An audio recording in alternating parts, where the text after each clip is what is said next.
So it's Good Friday, and I've always kind of wondered like what's really good about Good Friday. That's kind of a horrible name for the day when Jesus gets crucified, but it really is good.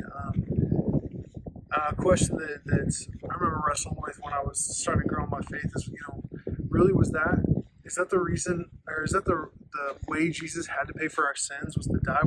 Why did Jesus have to die? And really the answer to that question is simple. Why did Jesus have to die? He didn't. He didn't have to die at all. He chose to do that. That was the way to pay for sin. That was the way to redeem me. So he chose to do it. In the verse that I go to all the time.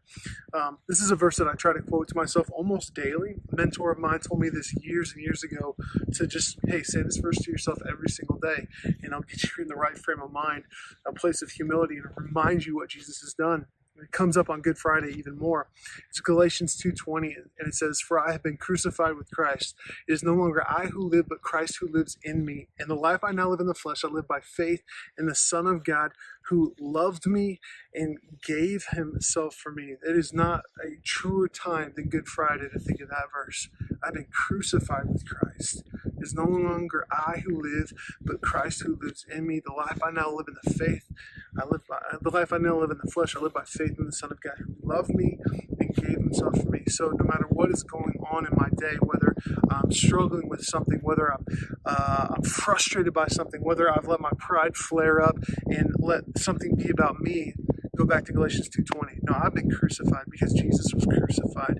I don't live my life in the flesh. It's by faith now, and I live because the Son of God loved me enough to die for me. That changes my perspective. That changes my attitude. That changes my focus. That changes my purpose.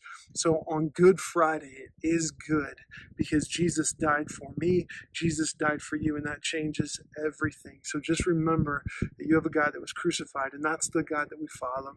That's the God who we live for. When we get off, when we get in our own way, when we get in our own ruts, when we get in our own agenda, whatever it is, like this is the stuff I'm wrestling with today. It's not about me. In Galatians 2:20, Good Friday reminds me that, man, it's not about me. And when I realize that it's not about me, I tend to find that, man, that's a much more freeing position to be in than whenever I try to make things about me.